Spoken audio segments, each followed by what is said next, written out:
Good morning दोस्तों। आप सभी लोगों का मेरे YouTube channel Uttarakhand online classes में हार्दिक स्वागत है। दोस्तों, आज मैं आपके सम्मुख से उत्तराखंड एलटी कला संवर्ग का 2015 का क्वेश्चन पेपर लेके आया हूँ, जो 2015 में आया था वाला क्वेश्चन को आज के सामने आपको मैं रिव्यू करूँगा। वो किस प्रकार से पूछा गया था, उसमें किस प्रकार से क्वेश्चन थे। ये क्वेश्चन आने वाले एग्जामों में पूछे जा सकते हैं, क्योंकि परीक्षा के दृष्टिकोण से महत्वपूर्ण है। ठीक है, चलिए बढ़ते हैं क्वेश्चन पेपर की तरफ। इसका जो पहला क्वेश्चन है, ये कह रहा है कि धारापुरी, ये धारापुरी किस जगह पर स्थित है। ठीक है, ये जो धारापुरी है, ये एलिफेंटा की गुफा है। जो एलिफेंटा, ये महाराष्ट्र में स्थित है और ये एक टापू पर स्थित है, जो धारापुरी, जो धारावी के नाम से भी जाना जाता है। ये एक गांव है, गांव के सम्मुख से ये चोटी है। ठीक है, ये जो महाराष्ट्र के जनपद धारावी पर ये स्थित है। यहाँ से 15 किलोमीटर की दूरी पर ये पहाड़ी स्थित है, ये धारापुरी जो टापू है। तो यहाँ पर ये एलिफेंटा की गुफा स्थित है, वहाँ पर ये स्थान है। दूसरा क्वेश्चन, द्वादशक फलक में रहने वाले मुखों की संख्या कितनी होती है। मैंने आपसे, यदि मैं बात करूँ ये द्वादशक फलक क्या होता है, जिस प्रकार से अशोक स्तंभ में जो 4 सिंह दर्शाए हुए हैं, उसी प्रकार से द्वादशक फलक होते हैं। इसमें मुखों की संख्या जो होती है 12। ये अजंता गुफाओं में भी इसका वर्णन देखने को प्राप्त होता है। ठीक है, अब दूसरे क्वेश्चन की तरफ बढ़े, अगले क्वेश्चन की तरफ बढ़े। ये कह रहा है एक रेखा का एक प्रतिच्छेदन और एक समतल को क्या कहा जाता है। जो एक रेखा जो समतल धरातल पर जो खींची गई एक प्रतिच्छेदन के पैरेलल जो खींची जाती है जो रेखा, उसको क्या कहा जाता है। स्पर्शिता कहा जाता है उस रेखा को। ठीक है, अब अगले क्वेश्चन की तरफ बढ़ते हैं। ये कह रहा है एक रेखा की ऊर्ध्वाधर अनुरूप रेखा वी टी व अन्य रेखा एक्स वाई के 30 मीटर के ऊपर की ओर है। ऐसी स्थिति में इसे किस प्रकार से इसे हम दर्शाएंगे।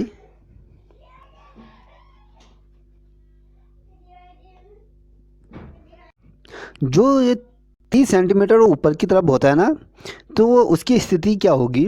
मान लीजिए हम किसी रेखा को उसके पैरेलल यदि खींचे, एक्स और वाई के समानांतर पी टी अगर हम खींचें, तो एक प्रकार का आयत का काम करेगा। वो आयत के आमने सामने की भुजाएं समान होती हैं। ठीक है, और ये उसकी क्या होगा, मतलब जो हमने 80-90 डिग्री के कोण पर यदि हम किसी कोण को खींचते हैं, मान लीजिए एक्स और वाई, उसका समानांतर जो धरातल है उसको मान लेंगे, और वी और आई को हम उसकी ऊपरी जो उर्वरक रेखा को हम 30 सेंटीमीटर को उसको ऊपर की तरफ समानांतर कर रहे हैं उसको। तो ये क्या होगा, यदि इन जो पी और एक्स है उसके विपरीत ये क्या बन जाएगा, एच पी, ये ऊपर की दिशा की ओर अग्रसर हो जाएगा। ठीक है दोस्तों, यदि हम अगले क्वेश्चन की तरफ बढ़ें, उससे पूर्व मैं यदि आपको ये कहूँगा कि आप रेखाओं का वाला चैप्टर को देख लीजिएगा। रेखाएं बहुत महत्वपूर्ण हैं। ये क्वेश्चन आपको एग्ज़ाम में आए दिन पूछे जा सकते हैं, कितने प्रकार की रेखाएं होती हैं और रेखाओं का क्या प्रभाव चित्रकला में देखने को प्राप्त होता है, और ये रेखाएं कितने प्रकार की होती हैं, ये सारा कुछ पूछी जाती है। और कभी ये आ सकता है अनुभूत रेखाएं किसे कहते हैं। अनुभूत रेखाएं वो रेखाएं होती हैं जो कुछ बिंदुओं के माध्यम से जो रेखाओं का प्रभाव जो प्रभावित होता है, उसे अनुभूत रेखाएं कहते हैं। ठीक है, और क्षैतिज रेखाएं क्या होती है, शांत रेखाएं क्या होती है, लंबवत रेखा क्या होती है, कर्णवत रेखाएं क्या होती है, वक्र रेखाएं क्या होती हैं। ये महत्वपूर्ण प्रश्न है इनको आप देख लीजिएगा। अब मैं यदि अगले क्वेश्चन की तरफ बढ़ें तो उसमें लिखा है कि रेखा चित्रित दृष्टि में समतल। रेखा चित्रित दृष्टि में समतल क्या होते हैं? ये 4 ऑप्शन थे, 4 ऑप्शनों को मैं आपके सम्मुख से रख रहा हूँ। एक बिंदु और एक रेखा, या 3 अरेखीय बिंदु, या 2 परिच्छेदित रेखाओं द्वारा, और जो चौथा जो ऑप्शन आएगा वो सभी का प्रतिनिधित्व करती है। मतलब जो रेखाएं हैं, चाहे एक बिंदु से एक रेखा की तरफ बढ़े या 3 बिंदुओं के अरेखीय तौर पे जो बढ़ते हैं आगे तरफ से, बिंदुओं का जो परिणाम होता है रेखाओं का, तो वो एक दूसरे के समानांतर होती हैं। चाहे वो लंबवत होती हैं, कर्णवत रेखाएं होती हैं, व्याकुल रेखाएं होती हैं, और क्षैतिज रेखाएं होती हैं, लंबवत रेखाएं होती हैं, और बाहरी कोण वाली भी रेखाएं होती हैं। ये सभी एक समानांतर होती हैं। मतलब ये जो रेखाएं हैं एक बिंदु से दूसरे बिंदु का प्रतिनिधित्व करती हैं। मतलब रेखाएं सभी का प्रतिनिधित्व करती हैं, ठीक है। और रेखाओं से संबंधित कुछ और यदि मैं बात करूं, कभी क्वेश्चन आ जाता है, बाहरी रेखाएं किसे कहती हैं? मतलब एक दिशा को खींची गई समानांतर रेखा, यदि हम उसे एरो के माध्यम से दर्शाएं या उसे उल्टे तरीके से दर्शाएं तो वो दोनों एक समानांतर ही होती हैं, ठीक है। अब अगले क्वेश्चन की तरफ बढ़ें तो आपको ये पता होना चाहिए कि जो अजंता की गुफाएं हैं, तो अजंता की गुफाओं में कितनी गुफाएं हमें प्राप्त हुई हैं, और जो अजंता की जो गुफा है, गुफा नंबर 1, गुफा नंबर 2 में पहले किस किस की मूर्तियां मिली हुई हैं, ये अजंता की जो गुफा है वो किसको समर्पित है, और अजंता का जो मेन पॉइंट है इसमें, अजंता में जो सही सलामत जो गुफाएं मिली हैं जिनमें चित्रकारिता मिली है वो कितने प्रकार की हैं, और सर्वप्रथम इन्हें किसने खोजा, ये चीज़ें महत्वपूर्ण है, इन्हें याद कर लीजिएगा। अब इसमें जो क्वेश्चन पूछे जा रहे हैं अजंता से संबंधित है, वो कह रहा है कि 26 नंबर की गुफा में क्या चीज़ ऐसी दर्शाई गई है अजंता की गुफा के अंतर्गत है, वो बताना है आपको। दोस्तों अजंता की जो गुफा नंबर 26 है उसमें बुद्ध को, जो बुद्ध की प्रतिमा है उसे लेटे हुए अवस्था में दर्शाया गया है। उसमें भगवान बुद्ध की जो सोते हुए या कहें हम लेटते हुए मुद्रा में प्रतिमा बनाई है, जिसे महानिवारण उनका वो चित्रांकन उसमें किया गया है, वो चित्र बनाए गए हैं। दोस्तों इन चीज़ों का बहुत महत्वपूर्ण है ये चीज़ें। अब अगले क्वेश्चन की तरफ मैं बढ़ूं उससे पूर्व आपको ये बताना है कि अजंता में जो प्रतीकात्मक रूप से जो चित्र मिले हैं ना, वो कौन कौन से चित्र प्राप्त हो रखे हैं ये बताओ। उसमें हाथी, हंस, कमल, बैल, सांड इत्यादियों के जो चित्र प्राप्त हुए हैं। और अजंता की जो पहली गुफा है वो किन्हीं 2 चित्रों के नाम पर बनाई गई है, वो कौन सी हैं? पहली गुफा में 2 प्रकार के चित्र प्राप्त हुए हैं, वो कौन कौन से हैं, कभी क्वेश्चन आ जाता है। पहला जो चित्र जो प्राप्त हुआ था अजंता में वो मार विजय का चित्र प्राप्त हुआ था, और जो दूसरा चित्र उसी गुफा के अंतर्गत जो प्राप्त होता है पद्म पाणी बोधिसत्व का जो चित्र बना है, इसके अंतर्गत बुद्ध की प्रतिमाओं का बखूबी तरीके से उल्लेख किया गया है, ठीक है। और कभी क्वेश्चन ये आ जाता है कि अजंता में कुल कितनी गुफाएं प्राप्त हुई हैं?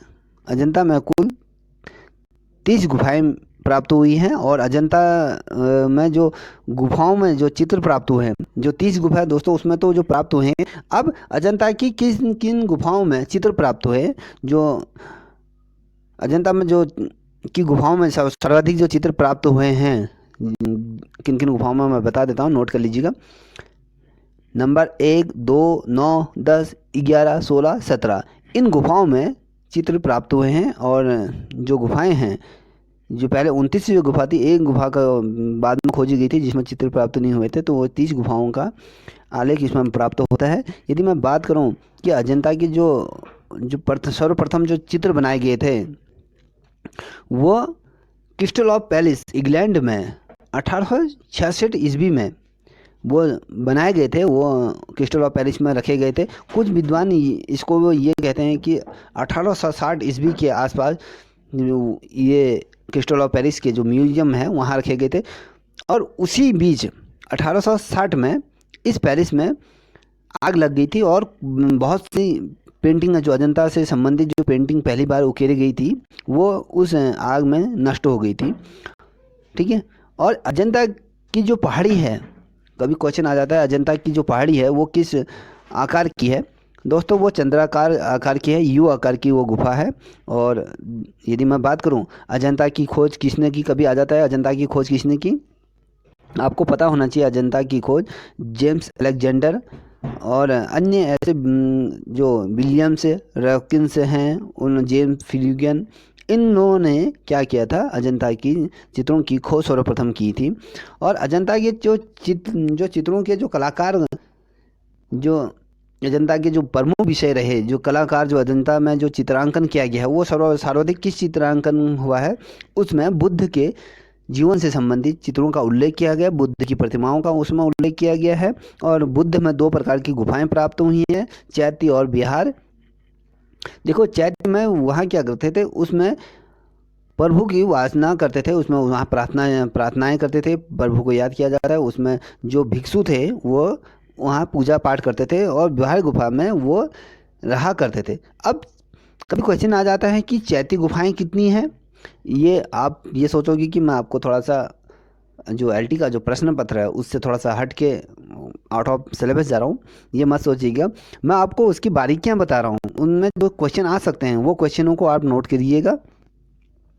जो चैत्य गुफाएं हैं ना दोस्तों, वो कौन कौन सी हैं, कभी आ जाता है क्वेश्चन। उसमें पहले 9वीं नंबर की, 10वीं नंबर की, 19वीं नंबर की और 26वीं और 29 नंबर की ये चैत्य गुफाएं हैं। और जो शेष गुफाएं हैं वो विहार गुफाएं हैं। ठीक है। और कभी क्वेश्चन आ जाता है कि बौद्ध सत्व का क्या अर्थ होता है। जो बौद्ध सत्व का जो अर्थ होता है वो बुद्ध प्लस प्राणी, मतलब बुद्धत्व की प्राप्ति के जो क्रियाशील प्राणी है उसका इसमें उल्लेख किया गया है।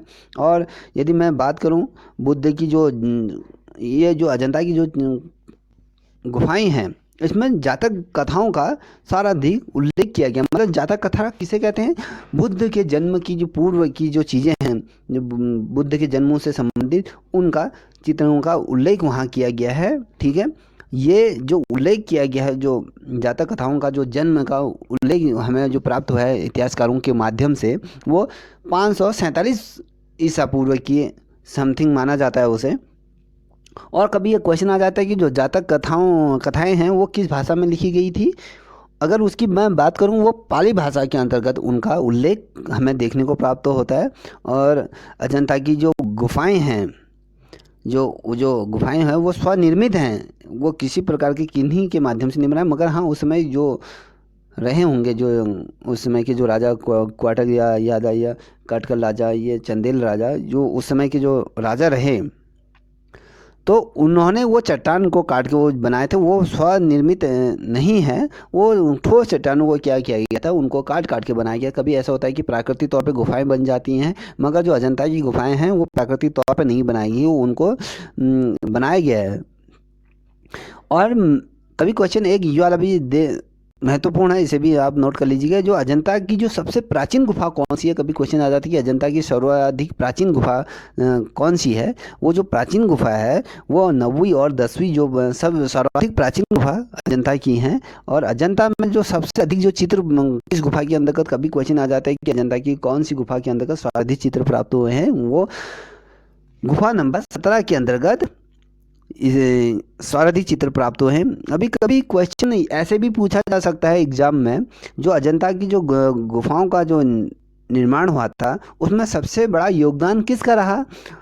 उसमें वाकाटक वंश के जो राजा थे, जो वाकाटक वंश से संबंधित लोग थे, उनका महत्वपूर्ण इस शैली के अंतर्गत योगदान रहा। उन्होंने ही इन गुफाओं को बनाने का प्रयास किया गया था और ये गुफाओं का रूप जो आज सम्मुख हमें प्राप्त होता है उन्हीं के समय की ये देन है। और यदि कभी क्वेश्चन, मैंने आपसे ये पूरा पहले भी कहा था कि वहाँ 2 प्रकार की गुफाएं प्राप्त हुई, चैत्य और विहार। जो चैत्य गुफा है वो पूजा अर्चना के लिए, और जो विहार गुफाएं हैं भिक्षुओं के निवास स्थान है, वहाँ पर भिक्षु रहा करते थे। अपना खान पान का जो भी होता था, खाना पीना और जो अपना सोने का वो स्थान उसको बिहार गुफा के अंतर्गत सम्मिलित किया गया है। ठीक है दोस्तों। और यदि मैं एक क्वेश्चन बहुत महत्वपूर्ण है, इसे भी नोट कर लीजिए। कभी क्वेश्चन आ जाता है कि अजंता की जो चित्रकारी की गई है वो किस शैली पर आधारित मानी जाती है। जो अजंता के अंतर्गत जो जितने भी चित्रकारी की गई है वो किस शैली पर आधारित मानी गई है। वो जो देव शैली पर आधारित वो शैली मानेगी, क्योंकि ऐसा लोगों का, ऐसा साहित्यकारों का ऐसा मानना है कि जो स्वयं देवताओं ने उस चित्रों का निर्माण किया है वो देव शैली के तुल्य उसको माना गया है, इसलिए उसे देव शैली के अंतर्गत उसे संजोया गया है और माना गया है। ठीक है दोस्तों, अगले क्वेश्चन की तरफ बढ़ते हैं। सांची सांची में किस धर्म की कला शिल्प को प्रदर्शित किया गया है। अब जो सांची का जो स्तूप है, जो सांची में किस धर्म का प्रतिनिधित्व को सम्मिलित किया गया है, इसके अंतर्गत बौद्ध धर्म का प्रतिनिधित्व सांची में जो सांची की कला शिल्प को दर्शाता है उसके अंतर्गत बौद्ध धर्म को वहाँ पर प्रदर्शित किया गया है। दोस्तों अगला क्वेश्चन 2015 का जो एलटी का जो पेपर है कला का, उसमें जो क्वेश्चन पूछा गया है वो कृष्णा रेड्डी कौन है, ये किस चीज़ से संबंधित रखते हैं, इनका कार्य क्षेत्र क्या है। जो कृष्णा रेड्डी हैं उनके द्वारा जो रंगीन विस्फोटिक जो छाया चित्र जो बनाए जाते थे ये इनके माध्यम से बनाए। अब विस्फोटक मतलब किसी पेंटिंग में ऐसी पहली नज़र में देखने में ऐसे विस्फोटक तौर पे लगता है कि यार इसमें कई चीज़ व्याकुलता को प्रदर्शित करती है। मान लीजिए कहीं पर कोई भूस्खलन आ जाता है या कहीं पर कोई बम का जो धमाका होता है, उस प्रकार का जो आवरण जो वातावरण में बन जाता है, उस प्रकार की ये रंगीन विस्फोटक चित्रों पर इनका निर्माण करते थे और इनका जो कार्य क्षेत्र था ये इसके अंतर्गत वो बनाया करते थे, इनका चित्रांकन किया गया। अब दोस्तों एक महत्वपूर्ण क्वेश्चन आ गया है। मैंने आपको इससे पूर्व भी कहा था कि आप जो कलर हैं, कलर्स के बारे में और जो पेंटिंग प्रेस हैं उनके बारे में आप थोड़ा सा ज़्यादा डीपली पढ़िएगा उन्हें। अब लिनोकोट क्या है। ये रबड़ पॉलीमर का इस्तेमाल लिनोकोट में किया जाता है। एक प्रकार का ये रबड़ होता है, इसमें इसके ऊपर से एक परत चढ़ाई जाती है रबड़ की। अब इसका इस्तेमाल है रबड़ इत्यादि चीज़ों बनाने में लिनोकोट का प्रयोग किया जाता है।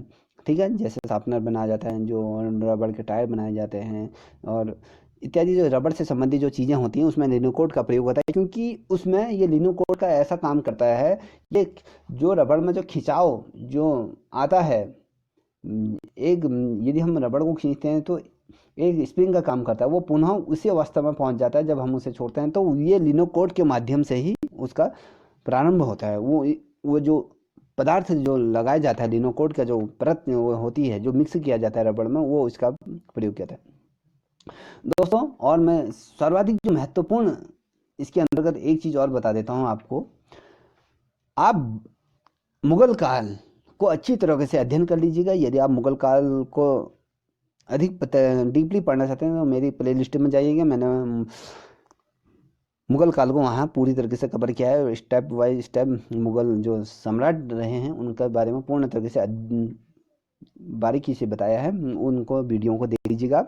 अब ये कह रहा है कि मुगल चित्रकारी होती है।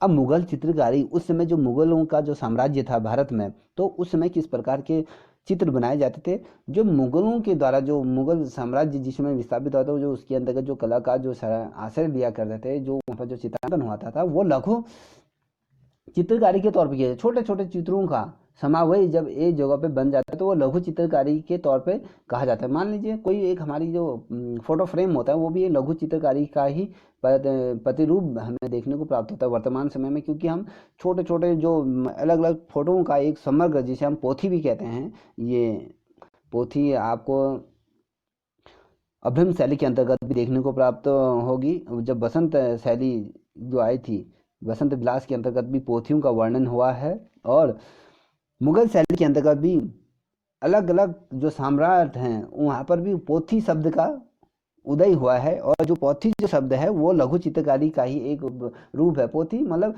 छोटे छोटे जो चित्र हैं उनको किसी जगह पर संरक्षित करना, वो पोथी कहलाई जाती है, और वही लघु चित्रकारी भी उसके अंतर्गत हो जाती है। अब जो अगला क्वेश्चन है वो गॉथिक का ज़्यादातर संबंध किस शैली से होता है, कह रहा है। अब जो गॉथिक जिसमें मिट्टी इत्यादि या गोबर वोबर का प्रयोग किया जाता है, जो कांच का इसमें प्रयोग भी हो जाता है, गॉथिक कला का जो रंगीन कांच की खिड़कियां बनाने में गौथिक कला का भी प्रयोग किया जाता है। इसके अंतर्गत ये कह रहा है ये किस किस वस्तु से संबंधित, किस शैली से संबंधित है, ये वास्तु शैली से संबंधित है दोस्तों, ठीक है।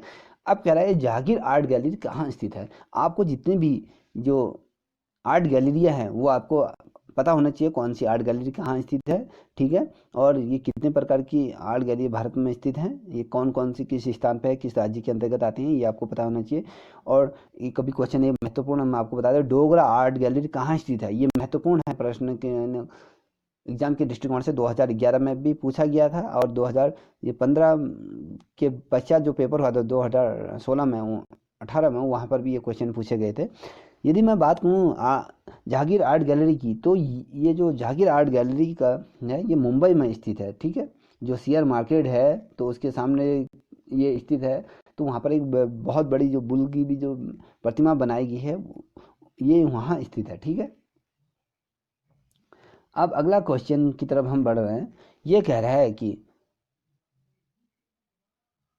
असम मुद्रा यह प्राचीन मुद्रा तकनीक है जिसका प्रयोग किसके लिए, किस में किया जाता था। जो ये प्रयोग किया जाता था, जो प्राचीन समय जब मुद्राओं का जो निर्माण हुआ करता था वो पहले पत्थर के माध्यम से, पत्थर में इसका प्रयोग होता था। फिर धीरे धीरे अलग अलग तरीके से चमड़ा, स्टील, ये चीज़ें जैसे जैसे आधुनिक युग की तरफ मनुष्य बढ़ता रहेगा तो इसमें भी परिवर्तन होता गया। अब एक्रेलिक कलर ये क्या होते हैं, ये महत्वपूर्ण होता है। आपको ये पता होना चाहिए कि जल रंग किसे कहते हैं, वास रंग किसे कहते हैं, तैली रंग किसे कहते हैं, ग्लेजिंग किसे कहते हैं, और ब्राइट वॉशिंग किसे कहते हैं, एक्रेलिक कलर किसे कहते हैं, गवास किसे कहते हैं, फोटोजिन किसे कहते हैं, और ब्रोकन कलर किसे कहते हैं, कोलाज किसे कहते हैं, और मिश्रित माध्यम का रंग किसे कहते हैं। ये चीज़ आपको पता होना चाहिए, ठीक है, क्योंकि ये चीज़ें पेपर में पूछी जाती हैं। क्योंकि हम इन्हें अनदेखा कर जाते हैं, हम सोचते हैं कि ये क्वेश्चन एग्जाम में नहीं आएंगे, मगर यही क्वेश्चन एग्जामों में पूछे जाते हैं दोस्तों।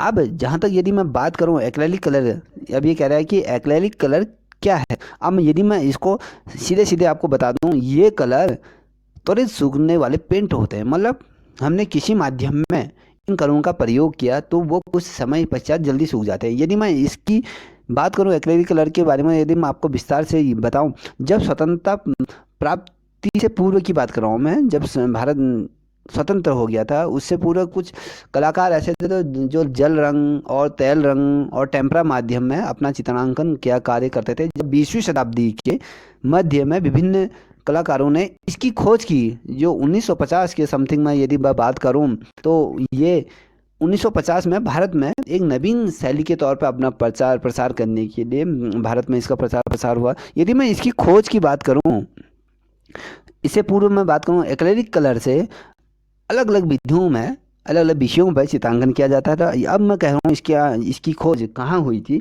इसकी खोज फ्रांस में हुई थी, जो सेंट पेंटर्स के द्वारा इनकी खोज की गई थी। और ये क्योंकि ये ऐसे कलर होते हैं, इनमें कलाकार इनमें पेंटिंग करना पसंद करते हैं, क्योंकि ये कलर जल्द ही सूख जाते थे। वातावरण और समय का जो इसमें किसी प्रकार का मालिन्य प्रभाव नहीं पड़ता था, समय बचता था और कलर करने में भी सुविधाजनक होता था। और एक्रेलिक कलर जो तैल रंग का जो प्रभाव था उसके समान ही है, उसके समान माना जाता था इसको, ठीक है। परंतु यदि मैं इन दोनों की बात करूं, जो इसकी तकनीक है, तो ये इनकी विधा का जो साथ साथ जो प्रयोग किया गया था वो इनमें कहीं ना कहीं अंतर देखने को प्राप्त होता है। क्योंकि जो तैल रंग है वो लंबे समय में सूखते हैं और इसके विपरीत जो एक्रेलिक कलर होते हैं वो जल्दी ही सूख जाते हैं, क्योंकि वो वातावरण के साथ जो ऑक्सीजन के विरुद्ध ये कार्य करती है और ये जल्दी सूखने की इसके अंदर प्रवृत्ति होती हैं। और ये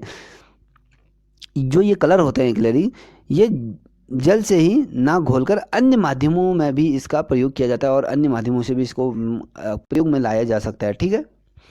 और अगले क्वेश्चन की तरफ बढ़ूँ, बटिक कला क्या होता है। आपने देखा होगा जो चिकनकारी वस्त्र आते हैं, चिकन बोटी कलर में आते हैं। अभी कभी क्वेश्चन आ जाता है कि चिकनकारी किस चीज़ में की जाती है, जो वो भी वस्त्र में ही की जाती है। हम कहते हैं जयपुर की चिकनकारी ये वस्त्र होते हैं, उसमें अलग अलग डिजाइन धागों का प्रयोग किया जाता है, उसे हाथ से बनाया जाता है।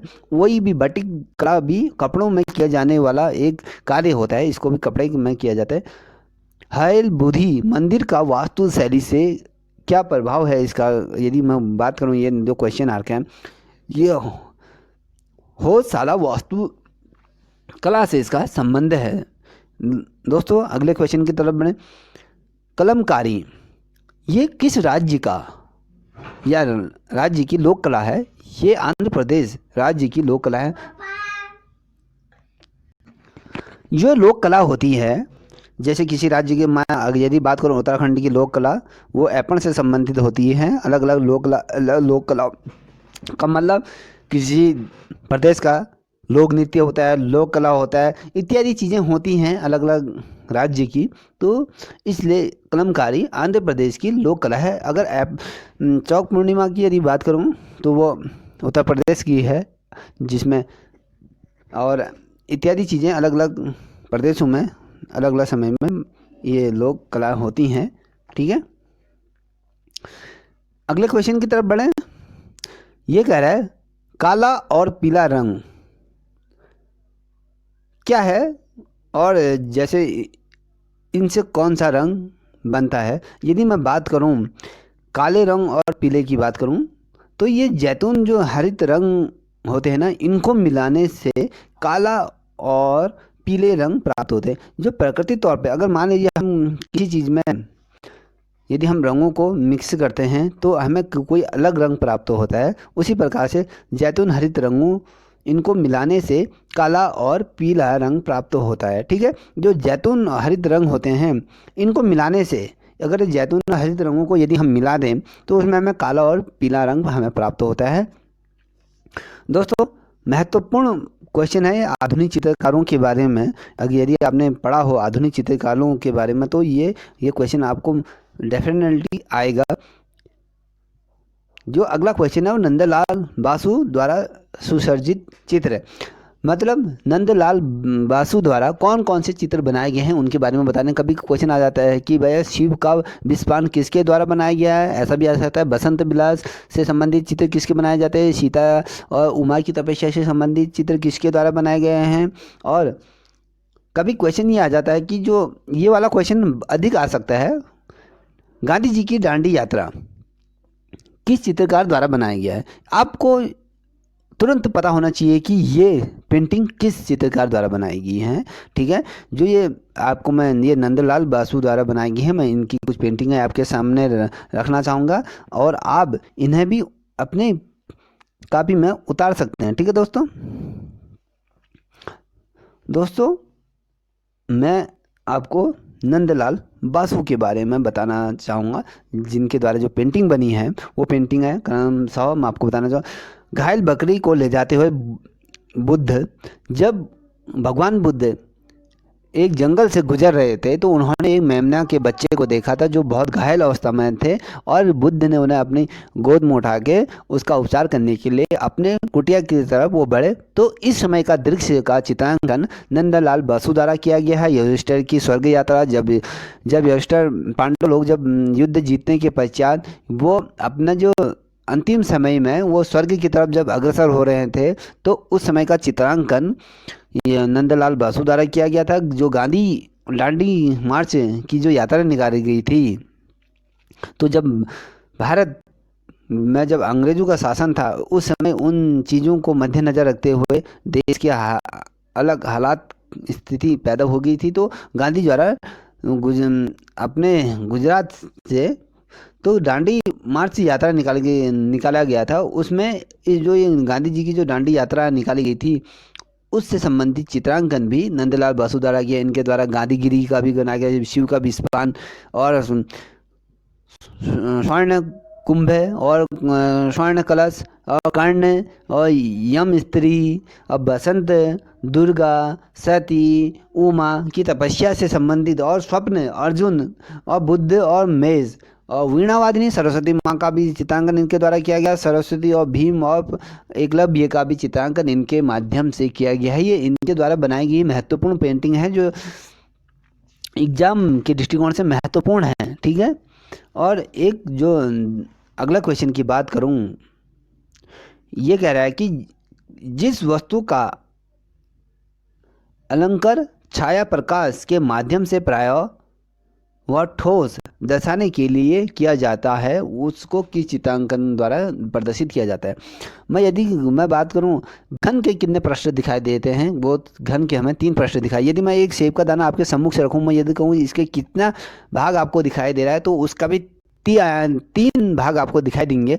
जो पहला सम्मुख है उसका जो धरातल का जो तल है और उसके जो बैक पोर्शन का एक हिस्सा है, वो चीज़ आपको दिखाई देगी।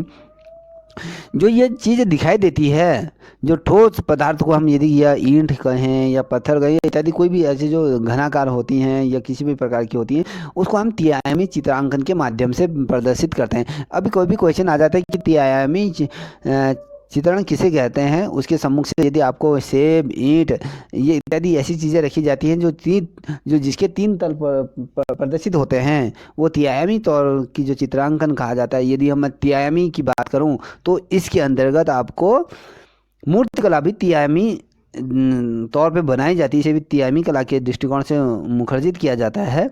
अब त्रिआयामी कला किसके अंतर्गत आए? मूर्तिकला के अंतर्गत आए, जिसे हम तराशते हैं। अब मूर्ति यदि हम बनाएं तो उसका फ्रंट का जो हिस्सा होता है हम वही नहीं बनाएंगे, उसका जो पैरेलल जो हिस्सा है अगल बगल का, और जो उसको जो शेप देते हैं, जो हमारी जो नेत्र उसको 3 आयामों से देखती है। अभी जो हमारी आँखें, यदि हम किसी वस्तु विशेष चीज़ को देखें तो हम उसे 3 आयामी दृष्टिकोण से देखते हैं। यदि हम कहें जो अलग अलग आयाम होते हैं, हम उन आयामों से नहीं देख सकते हैं। किसी भी चित्र को देखने के लिए 3 आयामी की ज़रूरत होती है। दोस्तों अगले क्वेश्चन की तरह, अनुअंकन को अंग्रेजी भाषा में क्या कहा जाता है? उसको रीडिंग कहा जाता है अंग्रेजी भाषा में। ठीक है, ये उतना परीक्षा के दृष्टिकोण से आ भी सकता है, नहीं भी, इसे उतना देख ही लेने, मगर आपने स्मरण रखी है। अब मैं गुफाओं की तरफ बढ़ रहा हूँ। गुफाओं से संबंधित कुछ चीज़ें आपको मैं बताना चाहूँगा। कौन सी गुफा कहाँ स्थित है, ये महत्वपूर्ण है परीक्षा के दृष्टिकोण से, इसे आप याद रखिएगा। जैसे इस प्रश्न पत्र के अनुसार ये पूछा गया था जोगीमारा गुफाएं किस राज्य में स्थित है, तो आपको पता होना चाहिए कि जोगीमारा गुफा किस राज्य में। जोगीमारा की गुफा जो है वो छत्तीसगढ़ राज्य में स्थित है। ठीक है, जो ये जोगीमारा गुफा है ना दोस्तों, ये जो गुफा है छत्तीसगढ़ राज्य में स्थित है। अब मैं थोड़ा सा गुफाओं की तरफ आपका ध्यान अग्रसर करना चाहूँगा। गुफाओं से संबंधित कुछ महत्वपूर्ण प्रश्न आपको मैं बताता हूँ जो एग्जाम के दृष्टिकोण से आ सकते हैं। जो जोगीमारा गुफा है वो छत्तीसगढ़ राज्य में स्थित है, और जो भीमबेटका की गुफा है वो मध्य प्रदेश राज्य में स्थित है। यदि मैं एलिफेंटा गुफा की बात करूं, ये देख लीजिए महाराष्ट्र की जो गुफाएं हैं वो परीक्षा के दृष्टिकोण से महत्वपूर्ण हैं। एलिफेंटा की गुफा महाराष्ट्र में स्थित है, और काले गुफाएं ये भी महाराष्ट्र पुणे राजमार्ग पर स्थित है। वहाँ से 10 किलोमीटर की जो पुणे राजमार्ग है, तो पुणे से थोड़ा सा 10 किलोमीटर ये पूर्व की तरफ ये जो गुफाएं हैं वो यहाँ स्थित हैं। और बादामी गुफाएं ये कर्नाटक राज्य में स्थित है। बाद गुफाएं मध्य प्रदेश में स्थित है। और संतवासला की गुफाएं ये तमिलनाडु में स्थित है। ठीक है, इनकी खोज 1934 के समथिंग हुई थी। और सिरगिरिया की जो गुफाएं हैं ये बहुत महत्वपूर्ण प्रश्न है। जो सिरगिरिया की जो गुफाएं हैं वो श्रीलंका में स्थित है, और इसकी खोज 1934 में हुई थी। ठीक है, उसी समकालीन जब संतवासला की गुफाएं की खोज की गई, उसी काल के अंतर्गत उसी समय में ये श्रीलंका की गुफाएं, जिसे सिरगिरिया की गुफाएं भी कहा जाता है, और एलोरे की गुफाएं महाराष्ट्र में स्थित हैं, और अजंता की गुफाएं ये भी महाराष्ट्र में स्थित है। तंजौर की गुफाएं हैं जो तमिलनाडु में स्थित है। और एक महत्वपूर्ण क्वेश्चन है, और जो खुजराहों का जो मंदिर है ना, जो छतरपुर में स्थित है, जो मध्य प्रदेश के अंतर्गत ये आता है, ये महत्वपूर्ण प्रश्न है। ठीक है, और भरत स्फूर्त जो भारतीय यदि मूर्तिकला में हास्य व्यंग का एक शिलालेखन का जो विशेष रूप है, वो भरत स्फूर्त के अंतर्गत हमें देखने को, जो भरत स्फूर्त जो बना है वो हास्य व्यंग के तौर पे उसे प्रदर्शित किया गया, उसमें शिलालेखन का कार्य किया गया, उसे विशेष रूप से वो भरत स्फूर्त के अंतर्गत ये चीज़ आती है, और उसका उल्लेख हमें यहाँ देखने को प्राप्त होती हैं। ठीक है दोस्तों, अब ये वाला क्वेश्चन मैंने आपको पहले ही बता दिया था जब मैं अजंता की गुफाओं के बारे में। चैत्य गुफाओं का प्रयोग किस लिए होता था? चैत्य गुफाओं का प्रयोग प्रार्थना के लिए किया गया था, और बिहार गुफाओं का प्रयोग रहने के लिए निवास स्थान के तौर पर उसको किया जाता था। अब बसौली शैली, अब इससे पूर्व यदि मैं बसौली शैली की बात करूँ, आपको पूरा मुगल काल पढ़ना पड़ेगा। उसके पश्चात जो आधुनिक शैली का उदय हुआ, तो उसके समरूप इन शैलियों का उदय हुआ, तो वहाँ पर आपको ये पढ़ना पड़ेगा। बसौली शैली ये पहाड़ी केंद्रों का, जो पहाड़ी शैली का जो केंद्र थी, जो पहाड़ी शैली का ये प्रमुख केंद्र था, क्योंकि जो शैली जो पूर्व में जो अस्तित्व में आई थी ना दोस्तों, वो बसौली शैली आई थी। इसका प्रधान केंद्र भी इसे माना जाता है, बसौली शैली को। पहाड़ी शैली के क्षेत्रों का जो यदि मैं कहूँ, चंबा, गुलेर, राजस्थानी शैली, जयपुर शैली, जोधपुर शैली, अलग अलग जो शैली हैं, जो उनका जो उपकेंद्र है, उनका ये प्राथमिक केंद्र बना। ठीक है। और दक्षिण शैली के जो चित्रकला के जो केंद्र हैं, तो दक्षिण भारत की तरफ जो दक्षिण शैली की मैं यदि बात करूं, तो उनका जो प्रमुख केंद्र कौन सा रहा? ये है अहमदनगर और बीजापुर, बिदार। ये क्षेत्र दक्षिण शैली के प्रमुख केंद्र रहे हैं। और दक्खन में मध्यकालीन शैलियों का संग्रह ये कहाँ स्थित है? ये है आपका पुणे में स्थित है, महाराष्ट्र के अंतर्गत ये आता है।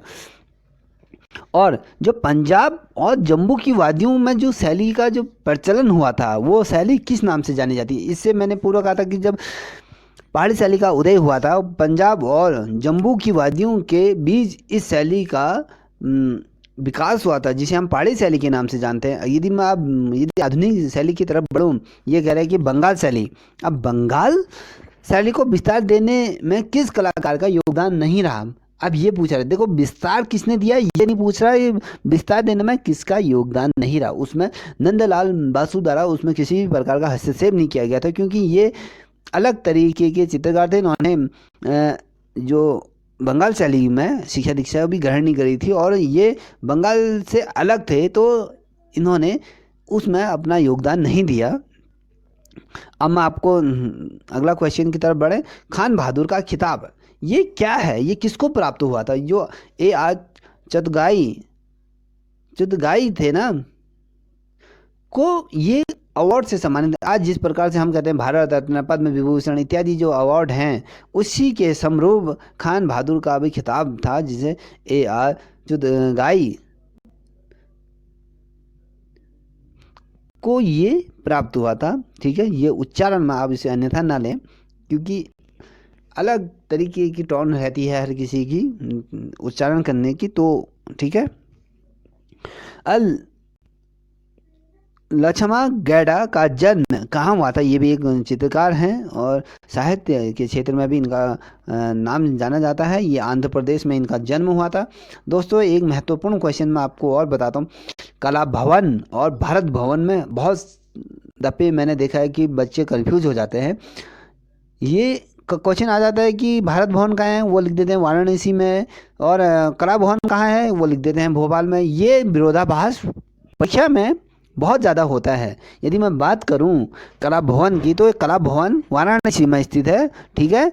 और भारत भवन ये भोपाल में स्थित है। और भारत भवन ये भोपाल में स्थित है, इसमें कंफ्यूज ना करें। कला भवन वाराणसी में, भारत भवन भोपाल में स्थित है। ठीक है। ये चीज़ें बहुत महत्वपूर्ण हो जाती हैं क्वेश्चन, क्योंकि पेपर में अगर ये इस प्रकार के क्वेश्चन आ जाते हैं कि एक तो हमें पेपर का दबाव रहता है, मेंटली दबाव हो जाता है कि ये क्वेश्चन गलत ना हो जाए, क्योंकि ऋणात्मक माइनस मार्किंग होती है, तो इस वजह से सोच समझ के क्वेश्चनों को करें। फीस्ट ऑफ मैनीटेल ए बायोग्राफी ऑफ गणेश पेन किताब किसके द्वारा लिखी गई है? ये सिलदैत्य सरकार द्वारा ये लिखा गई है एक पुस्तक। और दोस्तों, कभी एक क्वेश्चन महत्वपूर्ण हो जाता है, जगदम्बा देवी कौन है? ये एक जनजाति चित्रकार हैं। इन्होंने जनजाति के क्षेत्र में, जो जनजाति क्षेत्र से जो आती हैं, इन्होंने उस क्षेत्र की विडंबना को प्रस्तुत किया है, और भारतीय आधुनिक चित्रकला में इन्होंने अपना सर्वाधिक योगदान दिया है। और गोमतेश्वर की मूर्ति किस चीज़ से संबंधित है, किस धर्म से संबंधित है? यदि क्वेश्चन ऐसा आ जाता है तो गोमतेश्वर की जो मूर्ति है वो भगवान बुद्ध, यदि गौतम बुद्ध से संबंधित है, ये उन्हें समर्पित है। अगला क्वेश्चन, सेरिग्राफी इस प्रकार की मुद्रण तकनीक को क्या कहते हैं? स्टेंसिल पद्धति द्वारा ये बनाया जाता है। जो सेरिग्राफी जो मुद्रण तकनीक है तो इसके अंतर्गत ये स्टेंसिल पद्धति द्वारा इसको बनाया जाता है।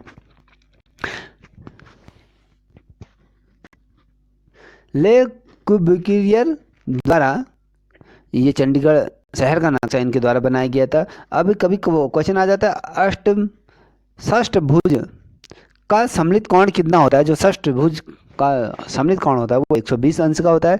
और प्रधान दृष्टिकोण नहीं है, ये सहायकता को प्रदर्शित करता है, वो इसके अंतर्गत वो नहीं आती है। और एक क्वेश्चन अलग आता है कि कभी आता है कि जो पेंसिल का जो अंदर का जो ब्लैक वाला जो हिस्सा होता है वो किस चीज़ से बनाता है? ग्रेफाइट से उसको बनाया जाता है। ये भी मेरे दिमाग में क्वेश्चन आया तो मैंने आपके सम्मुख से उसे रखना उचित समझा, ठीक है। और एक चीज़ और मैं बताता हूँ आपको, क्रियाशीलता किसे कहते हैं? कभी क्वेश्चन आ जाता है क्रियाशीलता किसे कहते हैं? ये जो रूप होते हैं, जो तत्वों की जो गतिशीलता को क्रियाशीलता में जो होती है उसको क्रियाशीलता कहती है। जब गति किसी में गति प्रदान करना, मतलब जब रूप और तत्वों का जो समावेश होता है, जो गतिशीलता उनको प्रदान होती है वो क्रियाशीलता के आधार पर होती है, ठीक है। अब अगला क्वेश्चन है, BIS द्वारा सिफारिश की हुई अक्षरों की प्रकृति कितने अंश के समकोणित होती हैं ये बताना है। ये होती है 75 अंश के समान होती हैं। अब गोलकारी अंतःकोणों को क्या कहते हैं? ये पिटिका, इनको पिटिका शब्द से इसको कहा जाता है। अगला क्वेश्चन, ऊपरी तथा दाएं भागों के दृष्टिकोणों की लंबाई डैडेस यदि मैं बात करूं के सामान्य आयाम होते हैं किसके? मान लीजिए समानांतर मतलब आमने सामने की भुजाओं का समान योग, ठीक है। वो क्या होते हैं? लंबाई यानी चौड़ाई, जिसकी लंबाई भी समान हो चौड़ाई भी समान हो वो सामान्य आयतन। मतलब जब आयाम कब प्रस्तुत होता है? जब लंबाई चौड़ाई के समरूप यदि कोई चित्रांकन हो रहा है तो सामान्य आयाम होते हैं वो। यदि मैं ये बात करूं अगले क्वेश्चन की, न्यूनतम भुजाओं वाली आकृति, न्यूनतम भुजाओं वाली आकृति को क्या कहते हैं? उसको मान लीजिए प्रिज्म, त्रिकोणीय प्रिज्म। अब कह रहे हैं, देख लो क्वेश्चन क्या पूछे, न्यूनतम भुजाओं वाली। जब हम प्रिज्म को देखते हैं तो उसकी न्यूनतम भुजाएं हमें प्रदर्शित होती हैं, उसका जो पैरेलल वाला जो हिस्सा होता है वो हमें दिखाई नहीं देता है। तो इस वजह से प्रिज्म को यह सर्वाधिक महत्वपूर्ण क्वेश्चन है। यह उदाहरण के तौर पे भी प्रिज्म एक अच्छा उदाहरण है। और चित्रपट इसका एक प्रकार होता है, ये वास्तुकला के अंतर्गत इसे माना जाता है। और अगला क्वेश्चन की तरफ बढ़ें, अंजलि ईला मेन भारत की एक प्रमुख क्या थी? कौन से वाद की कलाकार थी? ये समकालीन कलाकार थी, ठीक है दोस्तों। आज के लिए इतना ही। इससे आगे के क्वेश्चन मैं अगली वीडियो में आपको प्रस्तुत करूंगा। कृपया इस वीडियो को लाइक शेयर कमेंट करें। जो भी यदि आपको अलग अलग क्वेश्चनों के PDF चाहिए या फिर जो मेरे द्वारा हस्त नोट्स बनाए गए हैं यदि आपको वो चाहिए, प्लीज़ कमेंट बॉक्स में कमेंट कीजिए और मैं आपको वो व्हाट्सएप के माध्यम से या ईमेल के माध्यम से आपको प्रोवाइड करा दूंगा। Thank you for this video watching.